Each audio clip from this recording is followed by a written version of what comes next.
Larfleeze number 2, written by Keith Giffen and JMD Mateus, art by Scott Collins. So last issue, Larfleeze gave his entire origin story, and then out from this portal in space proceeded a giant flame being called the Laird of the Hunt. And Larfleeze is like, I'm going to beat you up and take your stuff. So this issue continues with, I'm going to beat you up and take your stuff.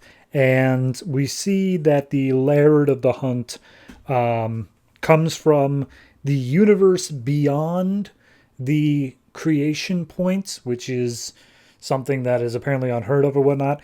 And we see that his dog, his hound, is named Lou.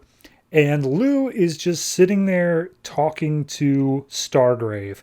And Lou's totally cool. He's like, hey, yeah, sorry I tried to eat you. You know, it's a thing. My boss, Laird of the Hunt, he's super in on that. And it's like, yeah, no big deal, whatever. And they just talk.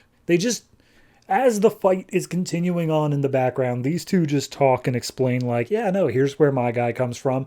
Over in our universe, he's this big hunter and whatnot, and he basically managed to destroy everything in his universe. So now he crossed over to this one, and he's going to start hunting things here. And it's like, oh, well, that's unfortunate. It's like, yeah, no, and he's totally going to kill Larfleeze to start.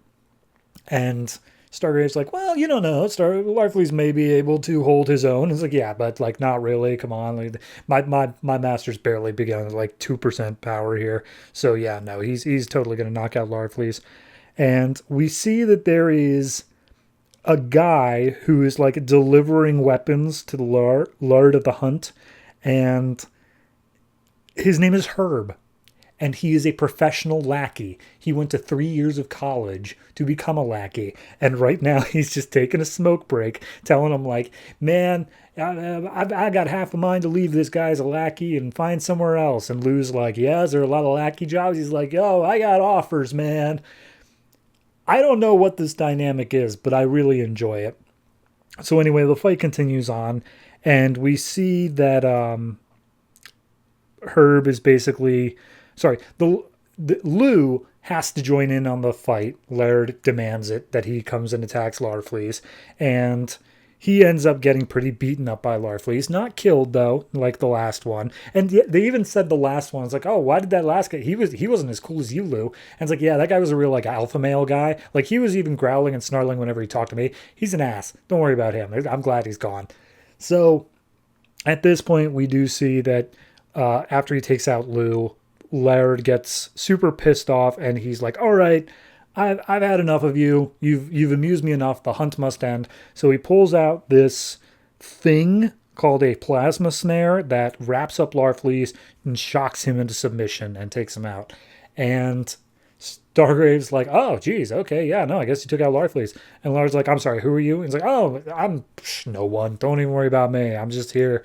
And Herb's like, nah, he's not. He said he was with Larfleeze. He's his butler.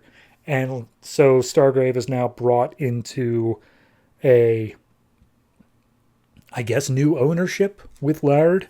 So we cut to 6 weeks later. They go all over the universe until finally Laird settles down on this volcano planet. And we discover that Stargrave is basically being brought in as a worker for Laird. And I do want to emphasize, the name is Laord. That's the best I can describe it, Laird.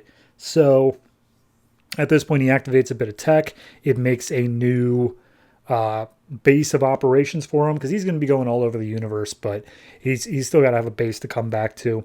And so Lou is forced to stay outside because he is still a hound, but Stargrave is allowed in. And Lard's like, all right, your first task as my helper is you're going to skin my hunt trophies, and you're going to mount them in a diorama. And we see this huge vat of different bodies, and just be like, oh yes, of course, I'll get right on that. And as he makes his way in there, he looks and he's like, okay, this is horrific. And he describes how, like, he thinks he can get used to this even after being with Larfleeze, because of when he was a child, he had a hemorrhoid that just wouldn't quit. I had to be made aware of that, so now you have to be made aware of that. But regardless, he's like, Larfleeze might still be alive in this pile of dead corpses, so I may as well take a look. And so he dives deep into this corpse pit, throws up on himself, and he's like, oh, this is horrible. Oh, wait, hold on, I see him. And he grabs Larfleeze and pulls him out of the pit, and he's like, oh, well, now I can cut him free. And the voice from behind him says, what are you doing? And he's like, huh, what? Who are you?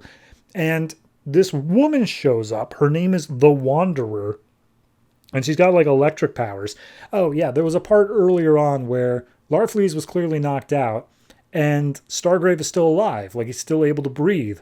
And so Herb points it out. It's like, why are you still alive, bro? And he's like, oh, I thought Lard was making oxygen for me. And it's like, nah, man, you should be dead. I don't know why you're still alive. And he's like, yeah, that's weird. I don't know what's going on. Turns out it's the Wanderer. And the Wanderer's like, dude, I am keeping you alive, and you are about to get yourself killed if you release Larfleeze. And he's like, what? Huh? What? Who are you? And she says, I'm the Wanderer, and we'll get that next issue. I love the dynamic here between Lou, Herb, and Stargrave. Like, they're so fun together. Like, I don't even care that Larfleeze is even in this book. Like, he is the least interesting part. If we focus solely on these three, I know this is a spin-off to a backup out of Threshold, but if we could get a backup with just those three and get a spin-off of that, I'd buy it in a heartbeat. It's just so stupid fun. It's like three work buddies, but their work is, dominating the universe. I love it. Beyond that, art is fine. Scott Collins is not my favorite, but it works for what the book is. Whatever we get with the Wanderer, I'm intrigued, but I gotta say, like, I hope we don't get pulled away from this dynamic they've built. It's only issue 2, but I really do enjoy it. So overall, I'm going to give this one I'll give it a 7.5 because it is still, it's good. I do enjoy this issue because it's just so out there in the way they handle it, but it is still just not only an exposition issue and still setting pieces up on the board, but it is also just not quite my taste in superhero books, but it's still fun. So 7.5, that's not too shabby.